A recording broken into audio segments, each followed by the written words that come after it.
Well, good afternoon, everyone, and welcome. I'd like to call the City of Homestead City Council Workshop to order. Today is Tuesday, March 29th, 2022, and it is 6:02 p.m. Madam Clerk, would you please call the roll? Councilwoman Faircloth Staggers, Councilman Fletcher, Councilman Roth, Councilwoman Avila, Here. Vice Mayor Guzman, Here. Mayor Losner. Here. Right.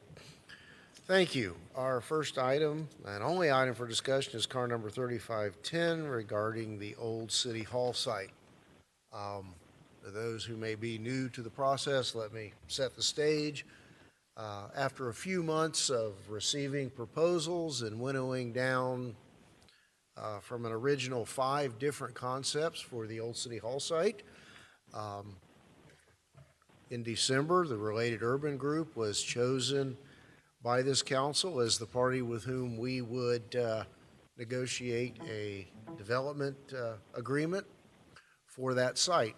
So about 100 days have elapsed, and based upon my conversations with staff, as well as a representative of the proposer, I wanted to take this opportunity to have a presentation on the current concept, the look, the proposed site plan, as well as the financial proposal from Related Urban, as well as having any response or concerns as to any of either the design and layout, and certainly the financial aspects from staff, as well as talk about some of the independent analysis that we have received. So with that, I would welcome to the podium Mr. Milo. Are you ready?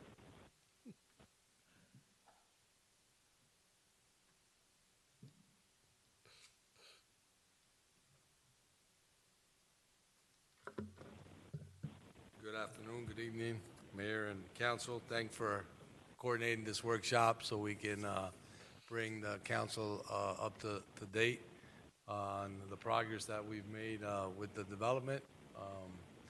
For the clerk, Albert Milo, President of Related Urban. Yeah, well, you can click it there first. So, again, I want to thank staff and for working with us and your whole team. You know, it's been a pretty collaborative effort to date. As you said, it's been about 100 days, and we've been able to make good progress and work in tandem with your team to get to this day today. Hopefully we get some of your additional input, if any, and the goal is to move forward to the next step and hopefully bring you a development agreement, you know, in the month of April. We've been working collaboratively with your legal team, and I think that you know, I would say that, in my opinion, we're probably 80% of the way there on the document, so I don't see why we can't, you know, wrap this up and bring it to fruition hopefully in April. So first, before I get into a little bit of my actual presentation, I'm going to run a little video for you here so you get a little bit of a feel of kind of where we are today with the project. So yeah, let's do the video first, please. Introducing City Place Homestead. Homestead's first signature Class A mixed-use development, transit-oriented, live-work-play destination. City Place Homestead is a proud public-private partnership between Related Urban and the City of Homestead.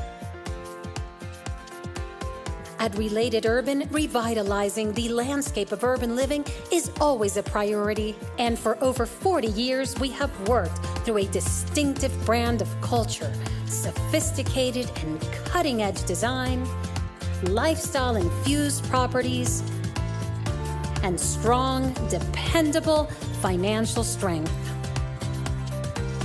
We are proud to be bringing communities together.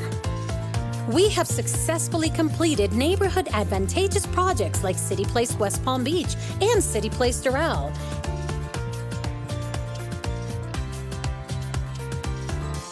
And coming soon, City Place Homestead, which will showcase a Class A mixed-use development, including space for micro-retail and local nonprofits.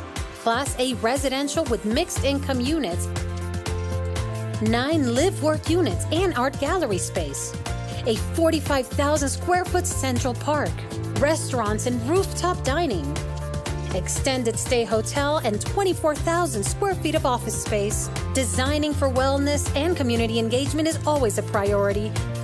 So we have implemented connectivity to downtown and made available trolley routes and bike routes. Related Urban and its founders have a long-standing commitment and passion for the arts and believe that every development deserves to be uniquely curated, featuring public art installations in every project. We generate local economic benefits from the development by establishing programs in local hiring and construction apprenticeship programs, resulting in over $1.4 billion in total financial and economic benefits. At Related Urban, we are always proudly investing in building and bringing communities together.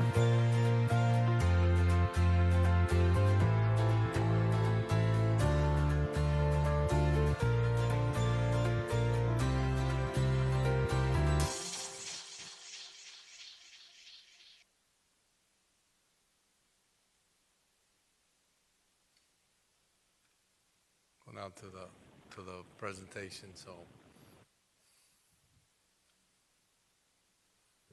So as you know, you got a little bit of a feel there for the overall development here. You're seeing our west elevation. You know, this is kind of looking from Harris Field towards the west, and you see, you know, one of our signature components, which is the plaza and the water feature, which we've aligned based on the entrance off of US 1.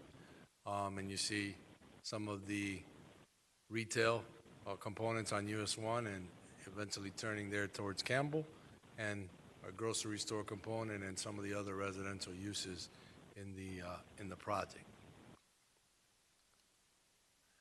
I want to start, you know, as you saw earlier there in the video, this is a significant moment for the city of Homestead. This, you know, will be the largest public-private partnership and probably the largest development in the history of the city.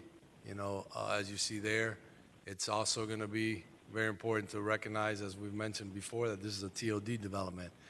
So there are, as you guys are well aware, there's discussions at the county level to work on and increase densities on TOD. So we're taking that into consideration, and I think this is a step, you know, to help alleviate some of those potential pressure points from the county. But what I think is important here is to, you know, based upon our financial and our new development plan, to see that the total impact for the city is in excess of $1 billion, actually $1.4 billion. And how that breaks out, I think, is important to understand. There's about $1.1 billion in benefits to the city based on the revenue share that we are proffering, and I'll go through that in my next slide, and about $270 million of economic benefits of total development costs of the 4 proposed phases. So that is captured over the long-term life of the project. As you know, this is based on a 99-year ground lease.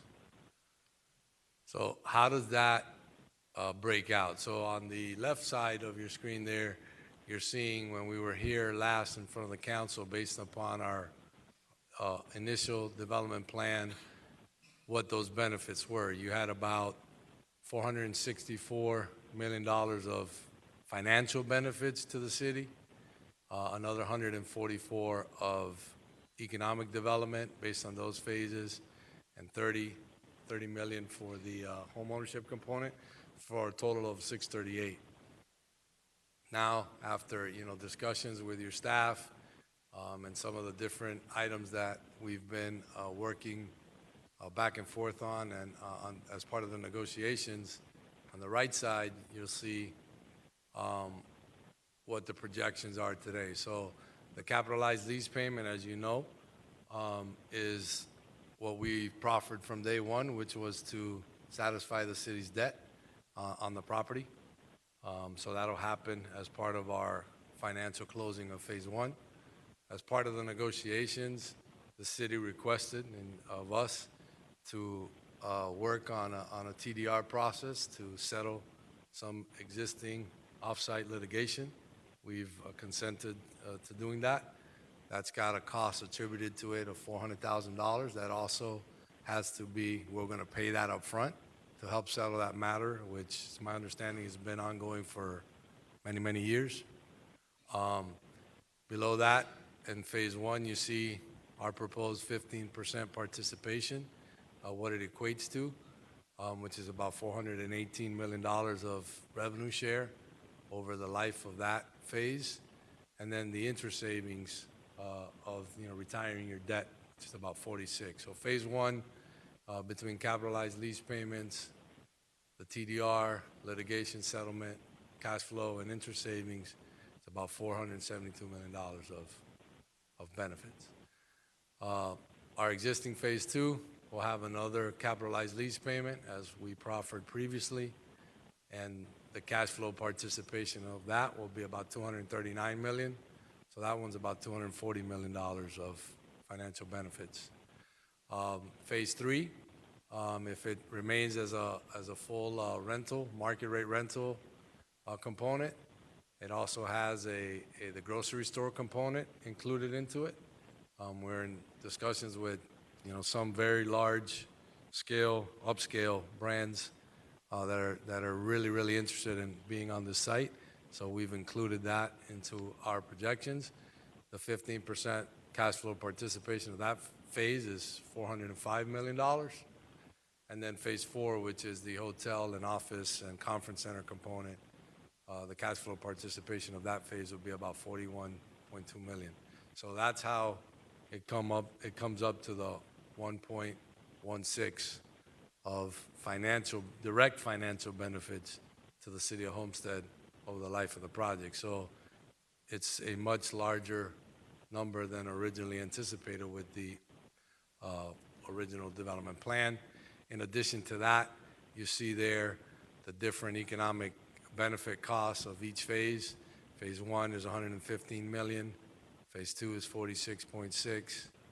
Phase 3 is $81 million. And Phase 4 is about $26 million. So the sum of all that is almost $270 million of economic development. So when you add, the economic development impact of all these phases and the construction and the permit fees and the impact fees and all of those, the soft and hard costs of building out this project, in addition to the long-term direct financial benefits to the city, that's how you come up to that $1.4 billion of total financial and economic benefits. So one thing that I felt like is important to highlight to the council, why I mentioned earlier that, we want to make sure that we move this project along, and why time is so important. This slide just shows you what's happening in the financial markets. We're giving you a snapshot here. At the end of the year, last year, on December 31st, the 10-year Treasury was at 1.51%. We had a meeting with staff 3 weeks ago on March 3rd, where we went through the financials, and staff had questions, and we worked through those questions.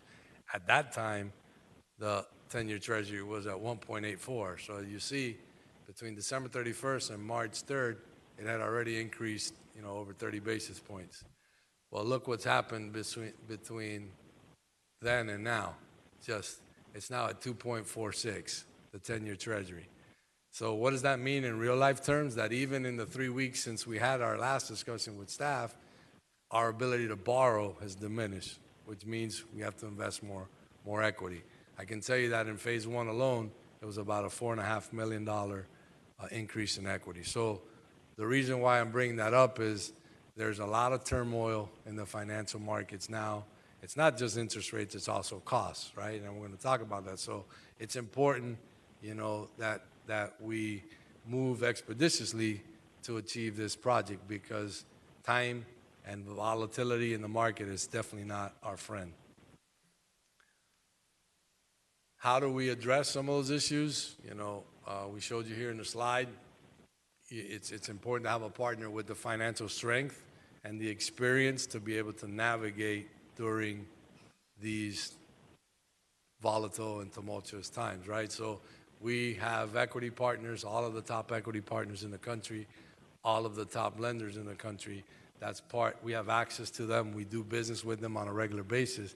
That's how we're able to steer through these type of times. I can tell you that more than likely, and I know many of the council members are in the real estate business, you're going to see projects that were from smaller, lesser experienced and or capitalized developers. Those projects are going to have a very hard time in this market coming to fruition. It's just a fact of the market conditions that we're currently experiencing. As I previously mentioned too, one of the other benefits of the way we operate is that we're a fully vertically integrated company. And by that, not only do we have the capital and the financial strength to deal with these conditions in the market, but we also have a general contracting division and a property management division. So that's important on two fronts. On the construction front, because you're all reading also about construction costs and supply chain issues and those type of challenges. Well, we have our contracted division. We have direct privity with these subcontractors. They understand that they got long-term work with us. So yes, we could be subject to, material price increases and those things that affect anybody in the construction industry. However, by having that privity, we're able to sit with our subs and say, well, that this is a job, you have long-term work with us, you current have work with us, you have future projects with us, so you can't take advantage of the market situation and just artificially increase our price beyond what's normal, right? So that's one major benefit where we build our projects, so we have control of those costs, unlike depending on outside forces or third-party GCs, and then a project that was going to cost $100 million now ends up costing $130 million, and there, poof, project's done. Same thing on the management side. I know there was a question on the staff side, from the consultant as it relates to, hey, some of these costs seem to be a little bit lower than market. And that's a fact. And the reason for that is because we also have an integrated management company. So we're able to control those costs. And by having us control those costs, benefits the city. Why? Because you share in 15% participation. So if we can do things for $10 cheaper, you make $1.50, right? So yes, that is a fact, and that was a point that was brought up by the city's staff's consultant. So again, we take a long-term view. We want to make sure that we create value for our public partners in these projects. Another very important part of our DNA is the fact that, we're a minority-owned company. We understand, the benefits of providing opportunity for local subs.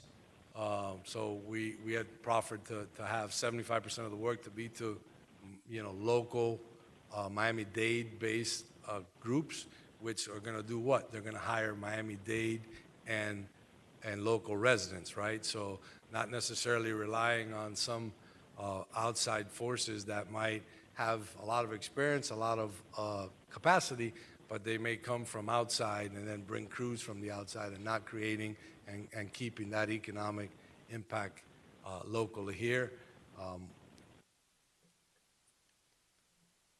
And so here you have one of the renderings, of like what we're going to propose as the main entrance. This is off of Campbell, going into the development, heading south. As you'll see our signature sign there with the water features on the entrance there. On the right side, you see what is Phase 1, which is proposed right now is 324 units. On the, just between the sign and the building on the right is our Central Park area, which you'll see it winds through the whole development and it eventually connects to the backside of Northeast First Road.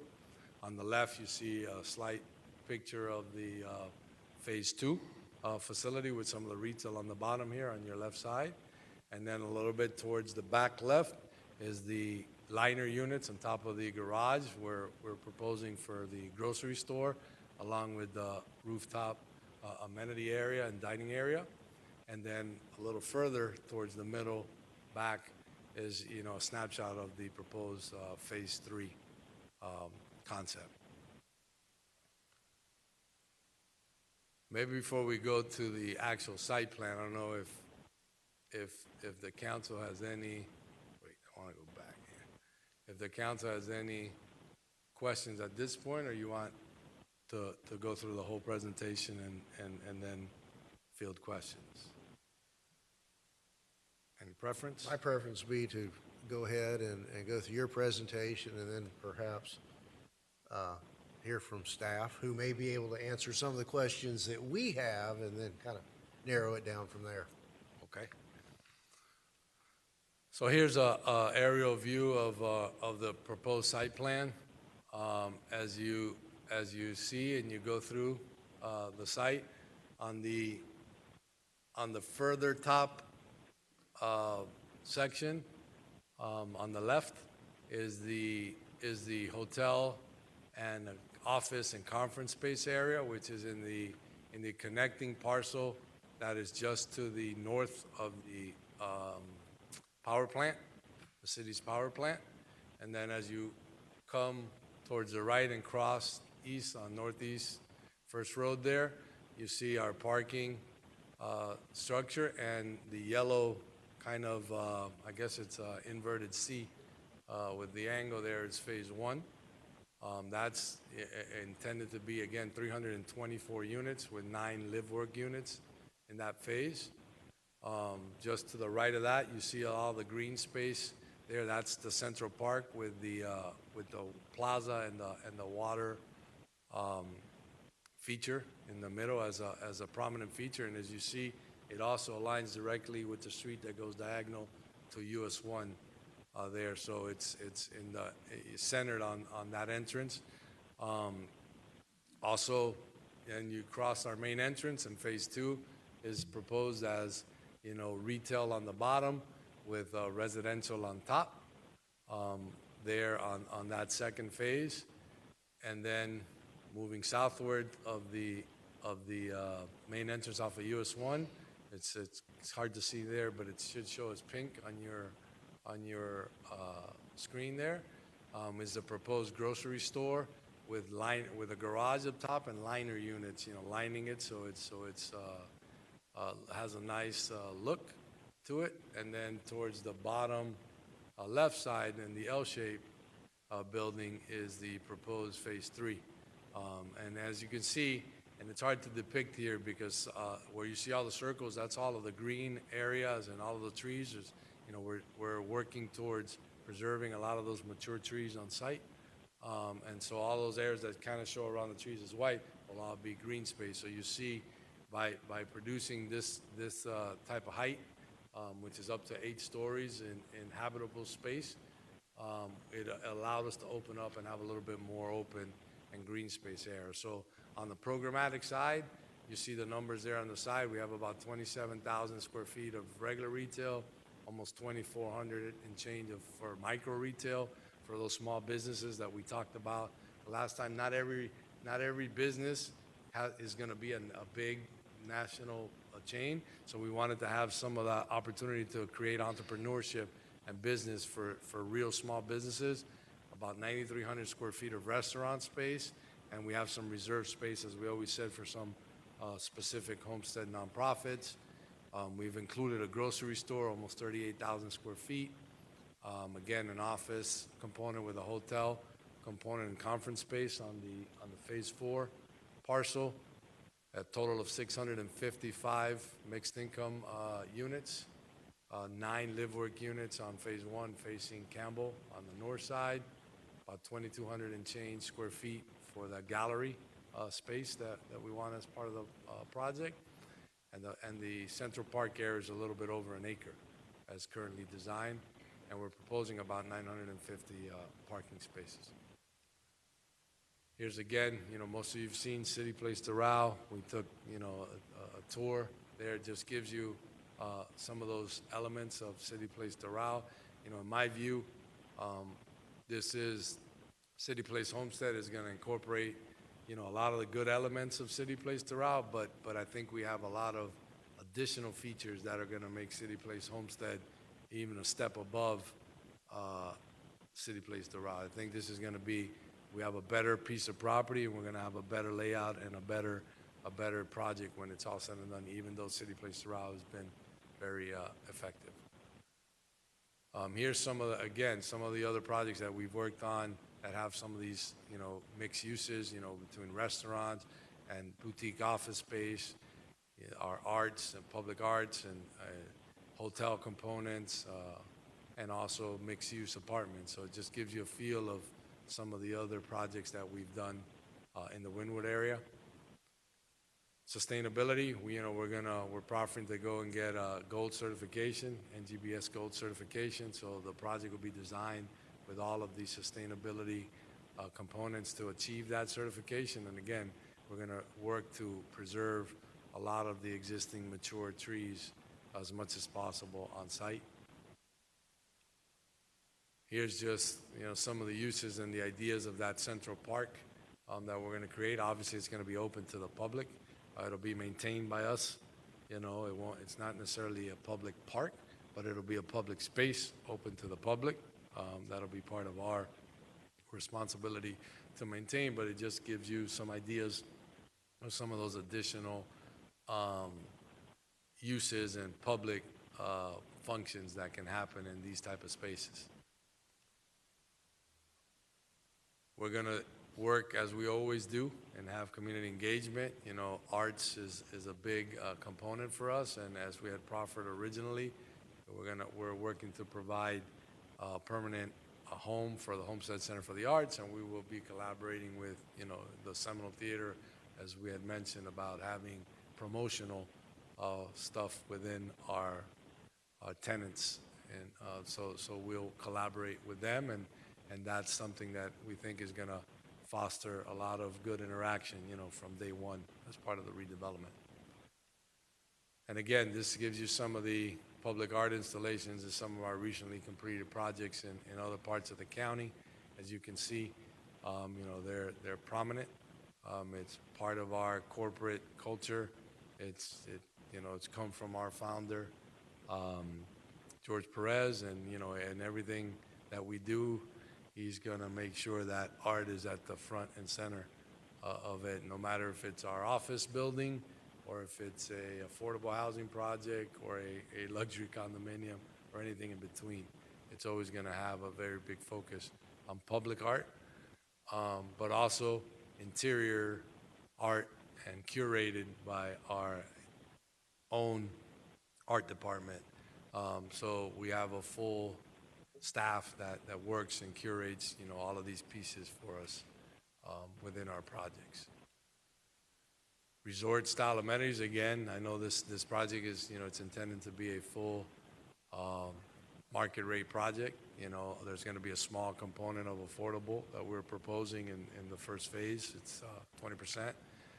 But, part of our proposal and is to have the subsequent phases. I know council has mentioned that they would like to see as much market rate as possible.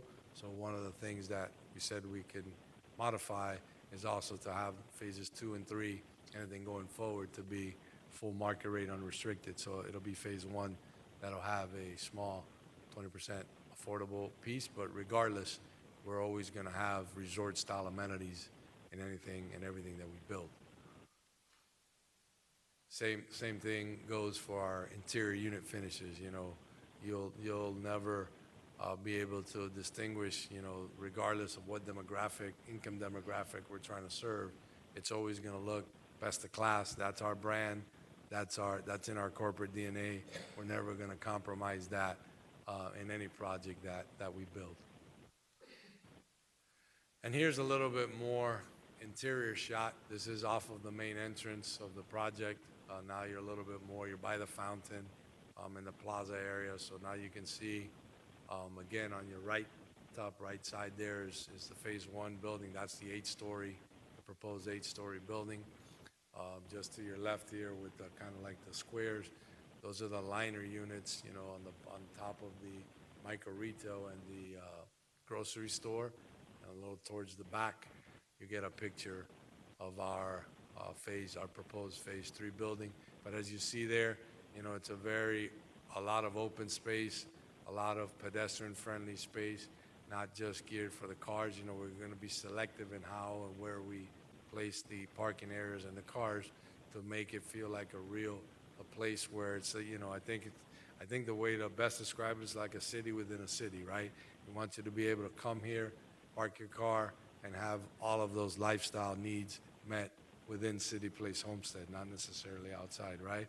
And the idea is to also, right by the public plaza, have that connection point. Initially, we're talking about having that trolley stop, which would be like right there.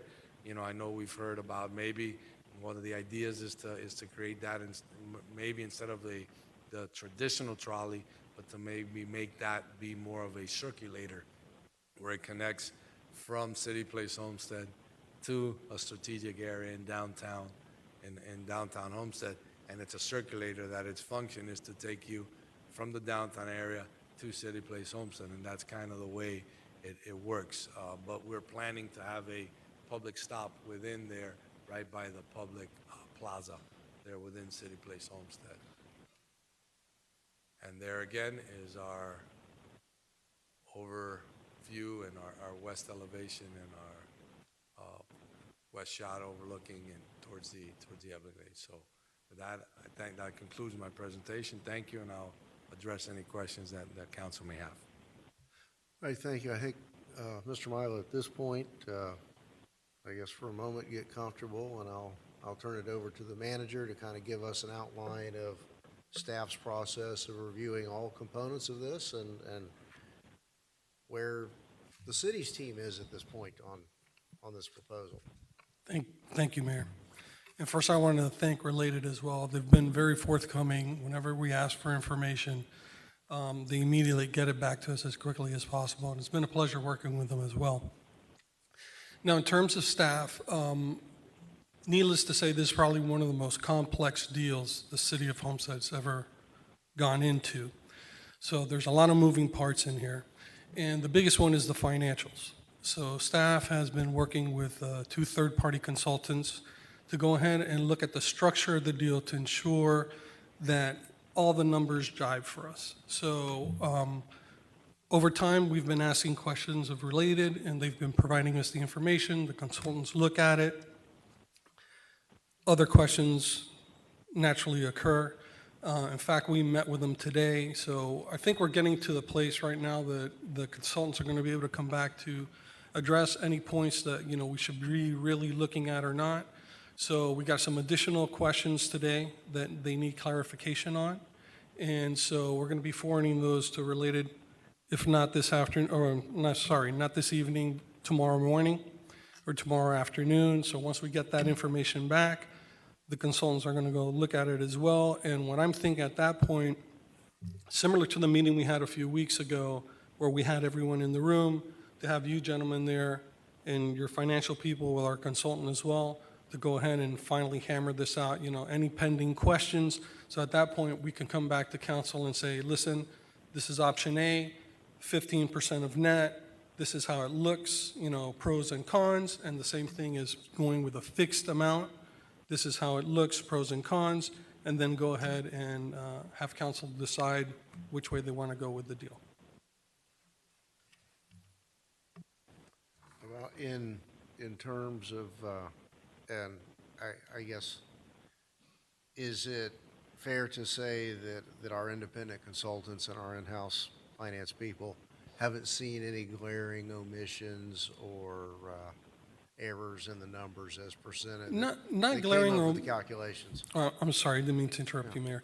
No glaring omissions or anything, just seeing percentages in terms of industry standards, what's a regular amount, say for management fees, things like that. Some questions have come back, the big one in the room is what's the definition of net? Some people say net is net, but, we need to clarify these things, so at least we have the warm and fuzzies, right? When you ask us, hey, are we okay with these numbers? Does everything look good?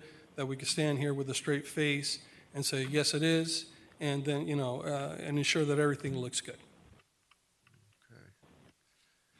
Thank you, Mr. Manager. So I guess at this point, I'll open it up to council, and let me just go down the line, starting at my far right. Mr. Roth, any questions or concerns at this point?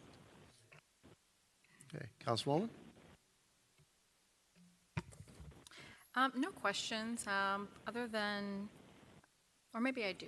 Can you elaborate on how you plan on capturing the southern hospitality or southern charm we have here in Homestead? Because I think for me and a lot of, the residents that I speak to here in Homestead, when you think of Homestead, you think of fishing, farming, family. And although I love and appreciate the city places you've already done, and that's a great expectation, how can we make this unique to us? And before you answer the question, I did notice the Y has been changed with an I in City Place. Want to make it unique? That's one way we're making it unique, right? That's what- For the record, I don't like that change. I Okay. think that there is consistency in branding is important. I think if someone were to search or Google City Place, I'd like for us to pop up among City Place Doral, City Place West Palm Beach. That's an easy enough change, but that was one of the ways that we wanted to make City Place Homestead stand out. So Thank you. that's And maybe my- subtle, but that's one of the ways that we said, hey, that's how we can make a little bit of a distinction too, because I do believe that City Place Homestead is going to be, I said one step, I think it's several steps above City Place Doral. We just have a different starting point, and the fact that it's in collaboration with the city, unlike City Place Doral, which was a private parcel, I think it gives us a different opportunity altogether. Thank you. Okay, so then, and just to be clear, my vision for this town center, it's not necessarily just a city within a city, but I look at it more as a hub, an all-encompassing hub for our city, where you can be directed to some awesome businesses to get landscaping, farm-to-table services, pick up beautiful exotic orchids. These are all things that our city should be capitalizing on. Directives to how do you get to the marinas, and what are the best stops between here and before you get to the Keys. And then national parks, of course, our Greenway Trail, the connectivity to that, NASCAR, and of course the resources that are going to be promoted through the hub with all the nonprofits. So what's also important for me is that we reserve at least space or create thought processes around how we're going to attract the technology to creating commercial space specific for the technology that I would hope to see come in the near future to Homestead. So I'll leave it there for now, but thank you very much. Thank you, Councilwoman. Councilwoman Fairclough-Staggers? Yes. Thank you for mentioning the I. I have it like bold here, like what happened with that? That teacher in me is like, no, it should be CITY place. So thank you for mentioning that, Councilwoman Avila. Can you talk a little bit about the different phases? So in phase 1, you mentioned there will be 324 units. So there's a total of 655 units. So in which phase will the other units come in at? And then if you can just explain a little bit more about the 9 live-work units. Yeah, so phase 1 is 324 residential units along with 9 live-work units. The idea is to, hopefully focus those on those, tech uses and those other small business uses facing Campbell. Phase 2 is retail, ground floor with 120 units of residential housing. Phase 3 is intended to have 211 units, which includes the grocery store component and the L-shaped building that you saw there previously. So that's how we get to the 655. When we spoke earlier, I had mentioned some concerns about the increase in density. In our previous workshop or conversation, the density was not at 655. So can you just talk a little bit about or explain why there has been an uptick, an increase in the density? Not all of our residents understand the, TOD. Right. So talk a little bit about the rationale for the increase in density. Yeah, so a couple things. So I'll start with the TOD component first. Again, the whole premise of TOD is to create more intense development in and around mass transit. And so and I know I was here at one of the last presentations in the county transit department was briefing the council on their plan for the BRT and the bus stations and upgrades and all of that stuff. So regardless of, smart growth is going to be done in and around mass transit, right? Maybe the system is not fully usable now, but as they continue to invest, and they being the county, continues to invest in the system, they're going to want to see more intense uses in and around those nodes of transportation, right?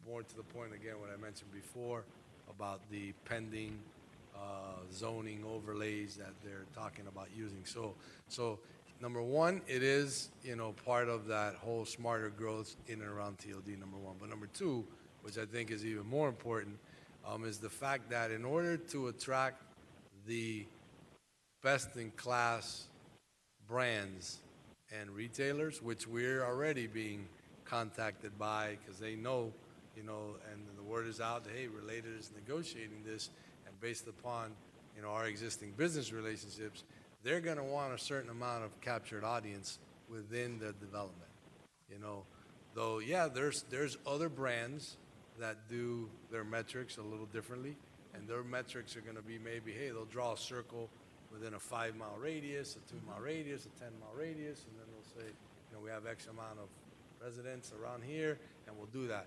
If you want to attract the top brands, they're going to want to say, well, what's our real captured audience? Again, let's use the grocery store, for example, right? They're going to want to say, hey, what do we have here where how many residents do we have here that are going to park their car, that live here, and once they're here, they're stationed here, they're coming downstairs, where are they going to shop? They're going to shop at that grocery store. Or where they're going to eat, they're going to eat at some of those restaurants that are there. So it's important to get that signature project. It needs a certain amount of residential units there to be able to spur that type of interest, which again, from a financial long-term perspective, the city is our partner, so you'll be able to share in that revenue long-term. Okay, thank you for clarifying that. I think that's very important for our community to understand why there has been an increase in the density. To kind of dovetail off of Councilwoman Avila when she mentioned that she would like for this to be a hub, and I share in that sentiment because I would hate for it to operate as a silo and then other sectors in our community fail, like our downtown, which we're really, really trying to work hard to further resuscitate. I like the fact that you mentioned the circulator, to be able to move residents away from City Place into other areas in the community. Do you have this currently in operation at any of your other properties, that circulator piece, or this is unique to this project? So we are working in strategic areas. We don't operate the circulator. What we Right. do is we work with the municipality, and we plan for the stop within our developments to provide the circulator. So initially we talked about like, hey, maybe this is just part of a trolley stop, but I think it's, as we continue to promote, and like I've said, this should be the gateway to downtown. This should not necessarily be, a detriment to downtown. So, Right. so maybe it's more of a granular approach where we have a stop, but instead of a trolley that's gonna go other places, maybe further, it just circulates to the into a particular strategic area. place within downtown to create that connectivity between the downtown area and City Place Homestead. So I think that's probably gets us to a better place to work in helping, propel downtown.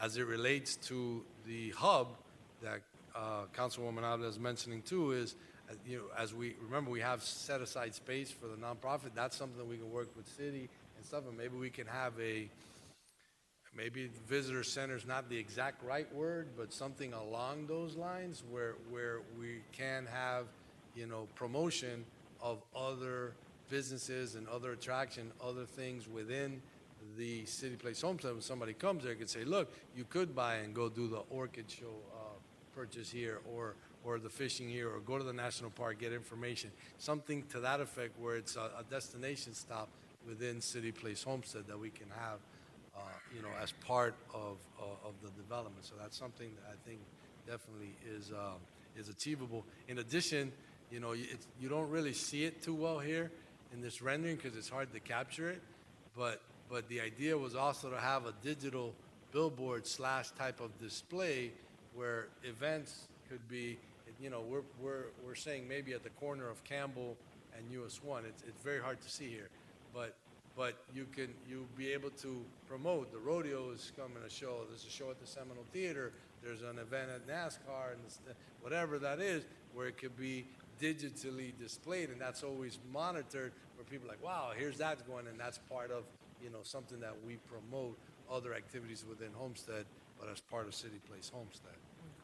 Thank you for mentioning the community engagement piece, because my question was going to be, I know you referenced some nonprofits on the slide, but what exactly does that partnership or community engagement looks like with the Seminole Theater, Homestead Center for the Arts? Just kind of want to know what that looks like. And two, in the previous presentation, I noticed there were partnerships with schools and apprenticeships, and I didn't really see that referenced here.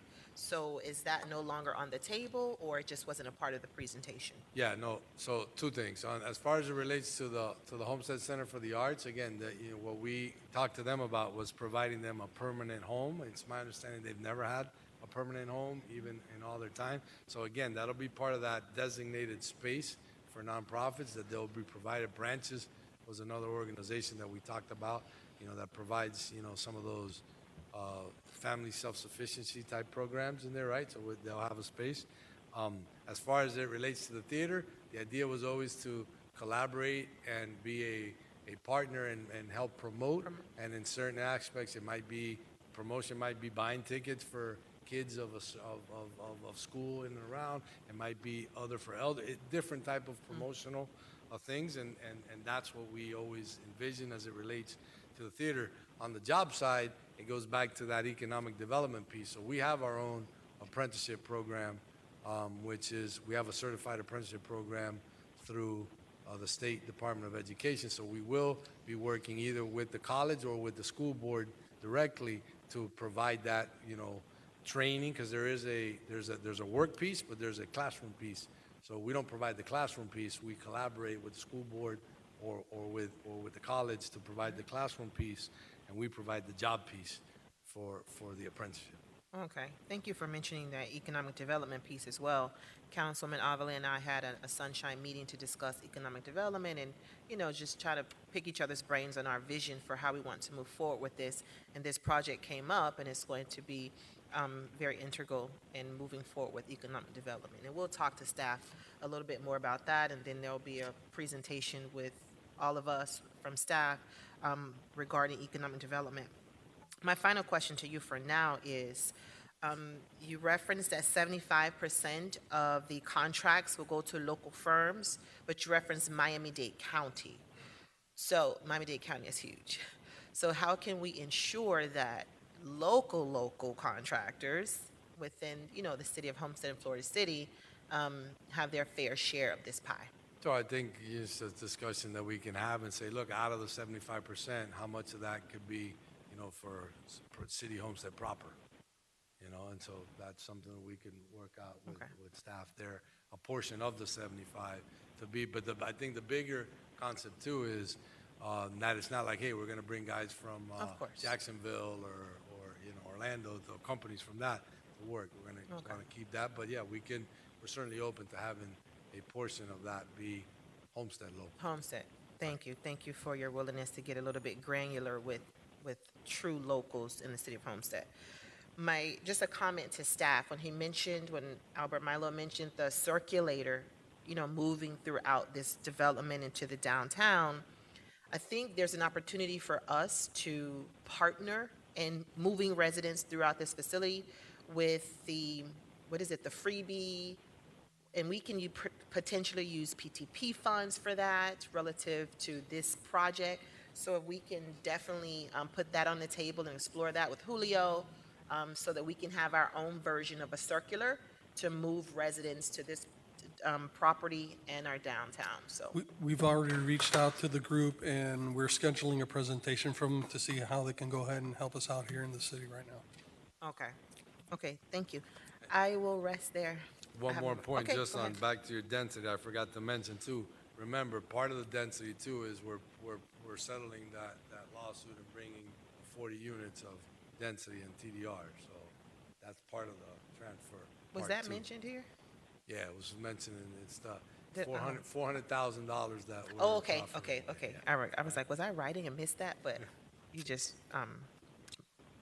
refreshed my memory. Okay, I'll pivot back to you, Mayor. Thank you, Councilwoman. Councilman Fletcher? Yes, thank you, Mr. Mayor.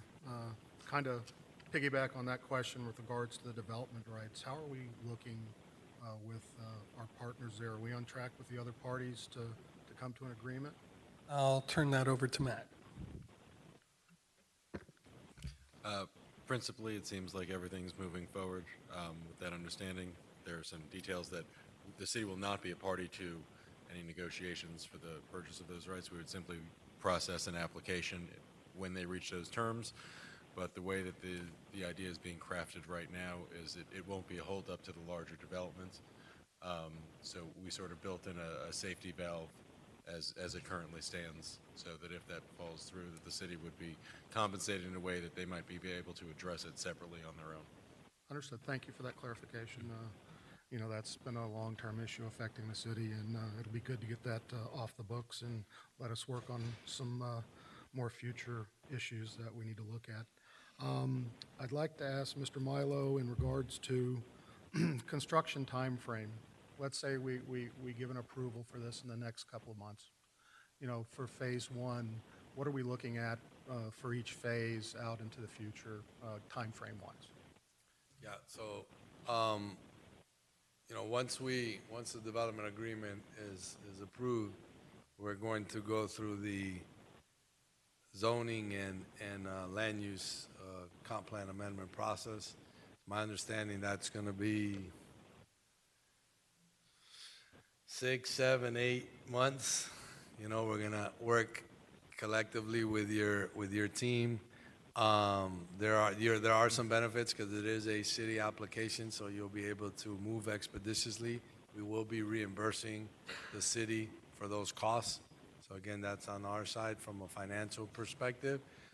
But the idea is to run through that process, and conclude it prior to the end of the year.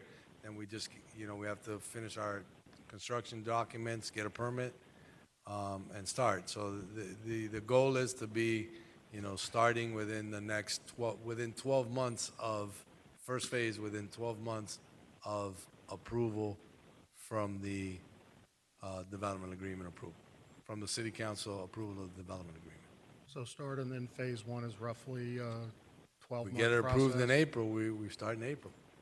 No, but I mean the length for completion of phase one, we're looking at. Oh, so that phase are probably about 18 months 18 of construction, yeah, between, And then would you start some of the other phases concurrently with that? Yeah, there's nothing prohibiting us from doing some of the other phases concurrently, because, as you see in the site plan, it's kind of like they have their own distinct quadrants, if you will, within the site plan. One thing I would offer to my colleagues and the staff is that, whatever we can do, once we make this determination to improve the timing of that planning process, if there's a way we might be able to use some of the ARPA money to help maybe bring in a consultant to help streamline that process, I think that's a potential use of that funding, just to move this more quickly if we decide to go forward in the next month or so.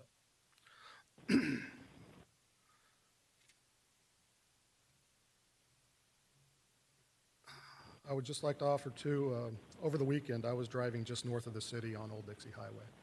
And if you haven't been down that road in a while, there are some very high-density units going in off of both Old Dixie and US 1 that do not have any of these type of, lack of a better term, but we don't have the grocery stores. We don't have the small mom and pop shops that can go in. Those places are strictly residential. So again, I think this has an opportunity to be the premier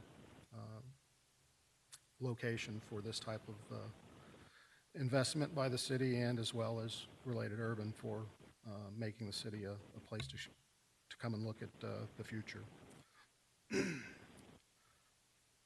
But with that, I noticed we did say there's only around 950 parking spots. Do we believe that's enough for 600 plus units when the average household has, 2.2 cars?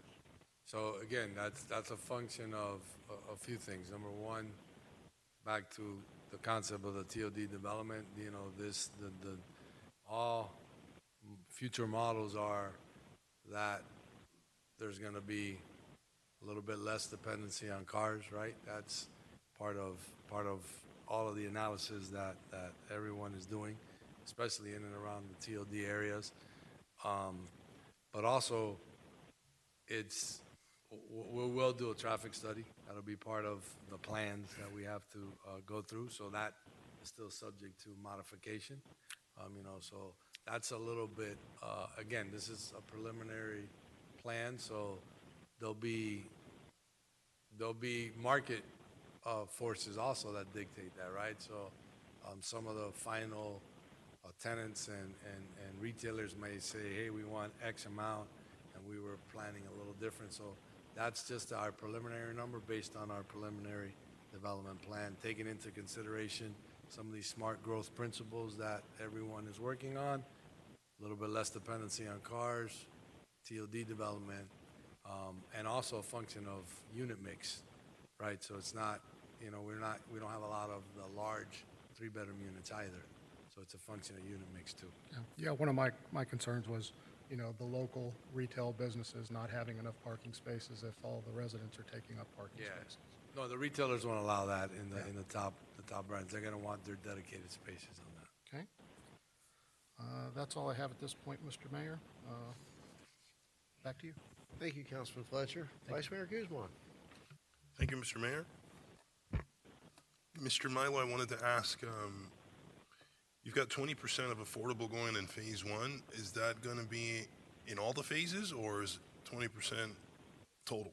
Yeah, we're saying, and I know the council asked for as many market rate units as possible in the last time. So what we said is, hey, let's just put that 20% component in phase 1, which is about 60 units, 62 units, and let the future phases be fully market rate unrestricted.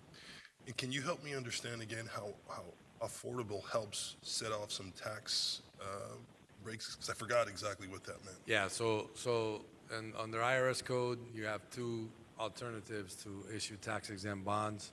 Our plan is to finance at a minimum phase 1 with these tax-exempt bonds. So you either have to have 20% of your units at 50% of area median income, or 40% of your units at 60% of area median income. We're going to go with the lower amount, 20%.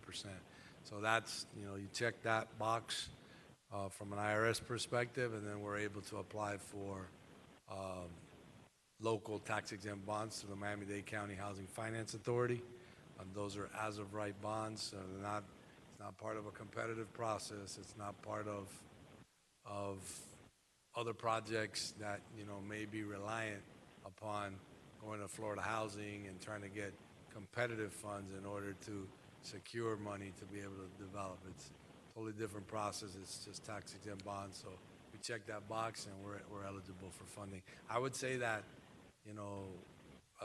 60-70% of our projects are financed with that level of that type of structure. But that doesn't slow you down in the process of acquiring that financing throughout the project at all? No. No, and again, each phase is gonna be independently financed, you know, part of our agreement that we're working with staff and your attorneys on. There'll be special purpose entities for each phase that develop, you know, that phase. Because we may have different financing structures and different lenders in the different phases. Okay, and when I was watching the presentation, I didn't see a rendering of what the commercial space is gonna look like. For example, if there's some restaurants, are the sidewalks gonna be large enough to have outdoor seating? Yeah. Yeah, we showed it, I mean, it was a little bit quick on the video because the video is flowing, but we have that in one of the lifestyle sites, yes, so it's So it'll be intended to wide have- for outdoor seating? Yes. Okay. And obviously, we're all waiting on numbers. Is there a way that we could review the numbers that have already been proffered while we wait for the consultant to finalize their report? So, couple things. So staff was provided numbers a couple weeks ago based on the initial development plan. It's been tweaked a little bit since, right?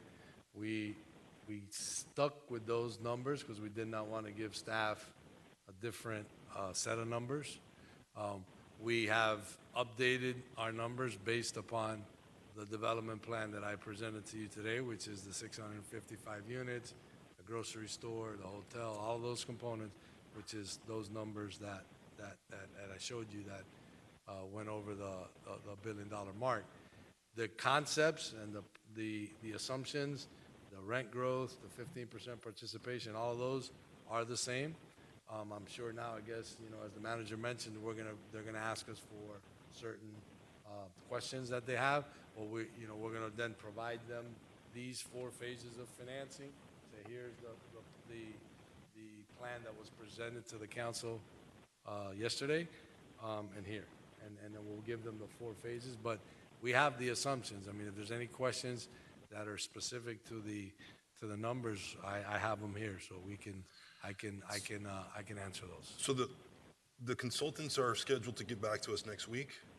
No, we actually spoke to the consultants today, right? We've been in constant communication with them. And as, you know, questions have come up, we've reached out to Related, and once again, Related's been very responsive, getting us the information. So the last thing that came up was the operational pro forma, right? They wanted to go ahead and look at that. And so after looking at that, that generated some additional questions, right? So it's kind of like pulling a string, and then all of a sudden you're like, okay, here's the next thing, here's the next thing. And so that's kind of where we're at. In terms of giving the numbers out, and Albert, I mean, you jump in here. I mean, I would be hesitant until we kind of get everything really, really sealed up, because I don't want people like misconstruing, oh, yeah, here you said this, and then, you know, something else here, having some issue like that. Yeah, and to the manager's point, if we're gonna set up that one more working session, which now if the council is comfortable, you know, with the proposed development plan, then I think the numbers are more in tune with that proposed development plan, and that could be provided to staff, because they've seen like 2 phases, and now this is like a total of 4. So for their benefit, we give them the 4 pro formas. They can, you know, go through and make sure that the consultant doesn't have any additional questions, address those questions, have one working session, and I think, you know, it's pretty straightforward, you know. I mean, I know there was a question initially as it relates to a revenue participation, you know, with the 15% factor versus a guaranteed payment. I know that was an initial concept of questions. You know, we met with staff. The numbers are dramatically different. You know, if the city chose a guaranteed minimum payment structure, it's probably 20% of the proposed revenue that you're going to make, roughly. So it's a big difference in numbers. We showed that to staff. That won't be my decision to make. That'll be the city's decision to make, you know. But it does affect, you know, how our ability to borrow. So in my humble opinion, it's a lot more lucrative and a lot better deal for the city to have the revenue participation structure. But that'll be a decision for the council to ultimately make. Thank you. And also, in previous presentations, there was a 10% participation when it came to commercial. Is that no longer on the table? We actually made it 15 across the board, Got it. so we increased that. All right. That's all for me, Mayor. Thank you. Thank you, Vice Mayor, and thank you to all of you. You know, I had my punch list of comments and questions, and they've virtually all been addressed. So I guess all of our great minds are thinking alike and we're kind of unified in where we are going. You know, I do share, it should be no surprise, I share Councilwoman Fairclough-Stagger's concerns about density. Let's realize, though, that when we first had the conversations about the development of this site, the RTZ proposal that the county has potentially pending was not on our radar. And based upon the acreage, this number of units is right in line with what is considered transit-oriented and supportive development. I think it's right in what studies have shown. You know, look, I've never been a big fan of a lot of density, but if we're going to have it, I think this is probably the best place to have it. You know, on major roadways, on public transit way, this seems to be a perfect fit. With respect to, you know, I think Councilman Fletcher's parking issues, one light bulb that came on over my head. I mean, probably most of us have been to the Cooper's Hawk restaurant at the Rouse City Place and know what a problem parking is there. So I immediately think, hey, we've got a big unused parking lot in the evenings across the street at Harris Field. We can monetize that for valet parking for restaurants and perhaps even the hotel. Circulator, or something, again, it's part of providing entertainment, right? So that's a great point. You know, that could be part of some service. Hey, park here, the cars will be safe, and come entertain their city place. So, yes. So again, you know, thinking out loud, given the proximity of other assets, I think we can overcome that retail, commercial type, you know, potential parking squeezes. Now, as to the feel, I mean, we've been, you know, to the related groups, you know, credit. They've been very responsive to all our concerns. They have, you know, vast collections and continue to collect. And I'm thinking that, you know, the artwork and the decorations in this facility, you know, we would like it to echo the Everglades and the Bay and the Keys. They'll make that happen. We just need to plant that seed and make it go forward. So to, you know, hopefully wrap up here tonight, it's my understanding that, you know, the manager and his staff needs our consensus. Obviously, there's no final vote on anything here tonight, but just some consensus, some direction, a feel that at least as to the concept of the project, you know, financials aside, but as to the concept of the project, that we're comfortable going forward. I think we're kind of at the point of no return, that there's no reason to continue to hammer out the proposed lease agreements and development agreements before staff and the applicant are comfortable, that we're comfortable and on board with this concept that's been presented here tonight. So I guess it's one of those speak now or forever hold your peace. Councilman, I see you on the button there. Thank you, Mayor. No, I just to add just a few things, or one, you know, when I look at this conceptual of what the project is going to look like, and we have time to tweak all this, but it looks kind of institutional to me in a way. Buildings are straight up. There's not a lot of architectural to it, and those are things we can work on. Maybe it's just the way this is put together, you know, with the buildings being 6 stories, 7 stories, 8 stories, and I don't get the difference in the flow of the buildings. It just looks to me a little institutional. I like the 21st century model, as we spoke about earlier. This is what a lot of people are looking for. They want to come home and they want to stay home, and they want to be able to use the services that are provided within that environment. As you mentioned, it's like a city within a city, and a lot of people are looking for those options now. There was a point that we were talking about some of these units would be condoed out and sold. Has that gone away now, and this is totally a rental community?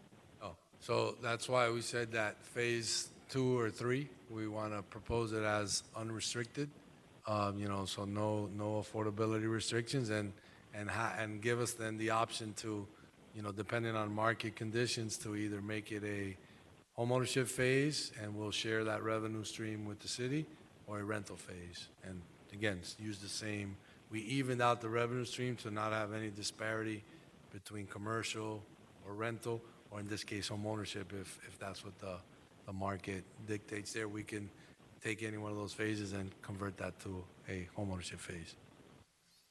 Gotcha. And then when you mentioned the 20% being affordable housing, and you mentioned it'd be about 60 units.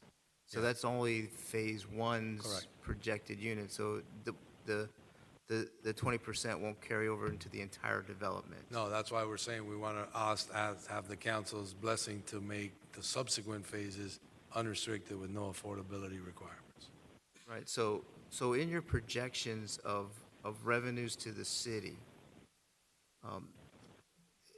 it's not clear in the breakdown that you show us. It's an accumulation of everything, the $400,000 for the property rights. There's different things, but if you could share with us, and I'm sure this will come out eventually, what would be the monthly, yearly cash flow income to the city, so that we have an ability to plan for the services that we're going to need to provide, for not only that community, but the added stress of traffic and, crime prevention, all those different things. And I'll let you answer that one, and then I have a question for staff. Yeah, so that's an excellent question. So as part of our dialogue with staff and part of the information that we provided to staff was actually a breakdown on an annual basis for the life of the project, all the way from year 1 through year 99. So you'll be able to hone in specifically, hey, in the first year, once you get stabilized in CO, well, the city will have, X amount of revenue from this project that they can use for your budget. And also remember, the first immediate revenue that you're going to generate is the fact that we're going to satisfy your debt. So we're going to take what's today about $700,000 right off the top, that the city will immediately be able to use upon financial closing of phase 1. In addition to that, then yes, you'll be able to see on an annual basis and on a phase-by-phase basis how much additional revenue the city is going to gain, as the development gets built and matures. Right, and that's what's going to be interesting to see, is what the financial predictions are as this property comes to be. And then no one can predict the flexibility in what real estate markets will do. On the rental side, we don't know, and then on the resale side, because once you sell those units off, that doesn't mean anything to anybody at that point. It just means something to the person who bought the unit. The rental portion of it is exciting because you don't know what's going to happen to it. Right now, the market is extremely strong for rental income, and you never know where that's going to be. So the predictions and the fluctuations throughout the years are going to be interesting to see what you guys are forecasting, because that's really what we're going to base some of our planning on until we get 2-3 years into this program, until we really know what's coming our way as far as revenues to the city. And then I think I'll rest for now. I think we need to see the numbers and then move forward with that. The evolution of what this has become from the first time we've seen it is good. I'm not sure if I like the fact that the lake is gone now at the front of the property. I didn't think you can use that. I mean, you needed as much space as you could for the density. And as the mayor said, I think we're setting kind of a precedent in this area that this is, I believe it's about 40 units per acre if you calculate it out, which is what was what on the lighter side of what the county wanted along the busway, and I think it's something that we can live with versus the 250 to 500 units per acre that they've been talking about. So I'm really excited about this. I think this changes Homestead in some ways. We're going to have a 21st century type, call it City Place Homestead, in the city of Homestead, and we are still surrounded by a lot of agricultural things. We're surrounded by both national parks, Everglades and Biscayne. And one other thought I had was, we'd mentioned I don't remember who mentioned it, but having some of the cultural things on this property, which would be cool to incorporate, but this is a somewhat of a private community, and we still have Losner's Park that's being built that those cultural things can be brought to, farmers markets can be brought to, and all those different things. So this is really, in addition to what the downtown offers when it comes to flexibility and doing those types of events and bringing those things to the city. Because I thought about, it'd be great to have a farmer's market there, but then we're trying to bring everybody to the center, and we're taking them away from Losner Park and downtown. So I like the fact that we're talking about looping a trolley system of somewhat to get people back and forth from this area to downtown, because once Losner Park opens, that changes the dynamic of downtown again. And when is that going to happen? Can we get an estimated date for that? The developer is telling us by June they'll be completed.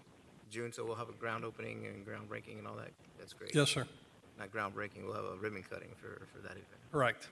I mean, that's exciting too. So, it's exciting. All of this is exciting. Now we just got to work on some of the aesthetics in downtown, and as we're going to invite more and more people down there to get that area cleaned up and make it as attractive as this development will be on US 1 and Campbell Drive. So, Mayor, thank you for the time. Thank you, Councilman. There's one point you reminded me that I forgot to make, and piggybacking off the Vice Mayor. It's important to note that the overall percentage at most is 10% affordable. Now, it's front-loaded into Phase 1, but let's not have any reporting here.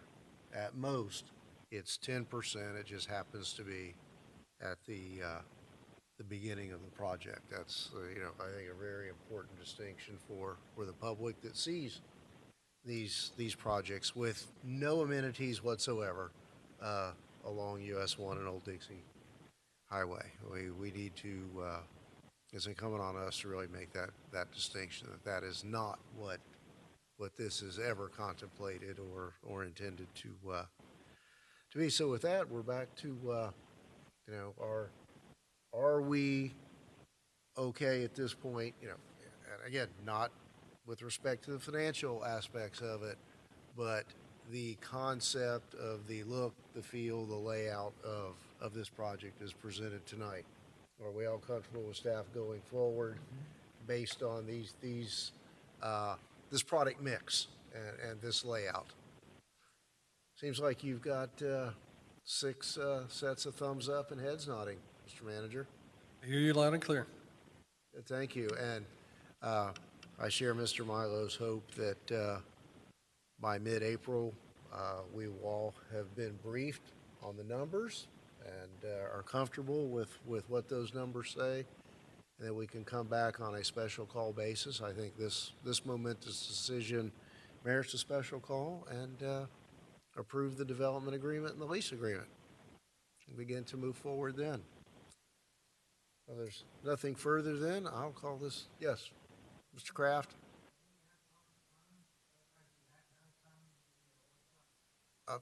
Can you repeat his question? Did you catch that? He says, don't you have public comments like you had previously in a workshop? Mr. Kraft, would you like to make a public comment? Yes. We'll get you a microphone. Thank you. Yeah, of course I want to say something because there's something I've been thinking about. We have this piece of prime estate that we want to make fabulous, and we want to make it an icon, and so on and so on. And we don't want to make the same mistake we did with the station. It's basically did. So my question is, why do we stop at 8 storage? Why don't we go higher? Because like Larry said, it is a little bit institutional to look at because it's square boxes. I like the project, no doubt about that. I love the way Urban have presented it, but I think we should try to aim for something a little bit out of the box, something that will be an eye catcher. First, think about it. We talk about the Keys and we talk about all that down south, right? If you take Missouri, they have the Arch. That's the gateway to the west. In New York, they're starting to have built small footprint skyscrapers, the pin scrapers. Why don't we make something, for instance, we could make the keyhole. We have a gate to this key, and a gate demands a door. So obviously a keyhole. It doesn't mean it has to be something that has a useful thing. It means we use a little bit of fantasy, a little bit of imagination in order to create a buzz around Homestead. That construction we're going to build now is pretty much ordinary. There's nothing that stands out in any way, shape, or form. It's a beautiful project. On a scale from 1 to 10, it will not make 9 or 10. It will be average. It's beautiful the way it is. But also, we talk about priority, about downtown Homestead. Downtown Homestead, let it live the way it want to be. It's a novelty.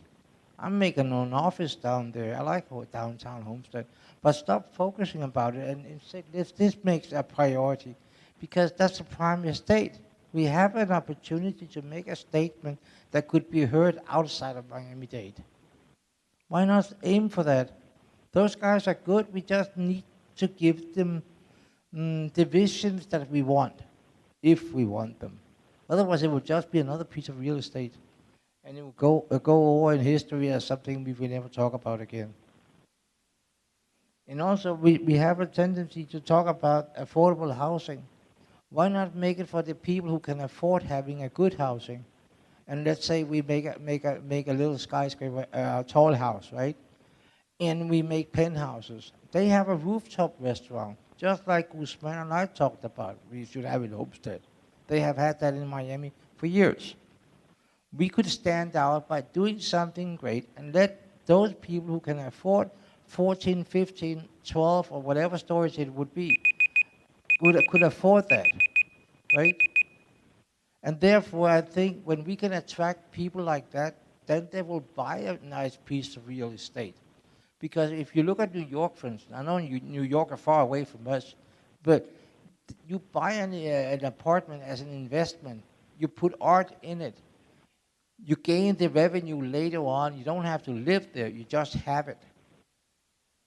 I think we should think a little bitty out of the box and put some thoughts in it instead of just creating another piece of concrete. I like them. They're good. They're professional. But give them the opportunity to think outside of the box and not just make something that looks like the station, basically.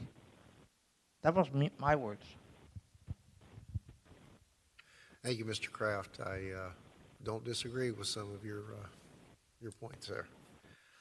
And I know that the applicant's representative hears you and probably sees some nodding of agreement, and there's always time to fine-tune the architecture and the look and the amenities. We're at this point talking about concept. And again, it's my hope that we will be in position by no later than April 15th to have this back before us and bring this dream to reality with whatever components are appropriate for something of this caliber. Thank you, Mr. Kraft. So with that, is there anything further from council? Any further public comment? Councilman Roth. Yeah, I was just gonna say, I think that's why we're here, is to move it forward, and then we can work on some of the design aspects.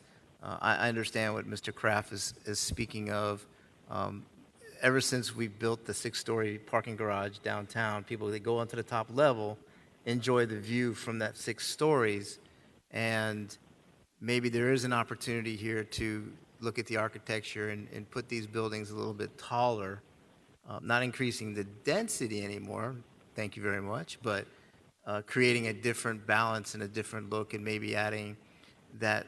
I mean, we talked about the, what was it, the Space Needle thing or something we were going to put down here that was going to be way up in the sky, and you could look at both national parks and all that good stuff.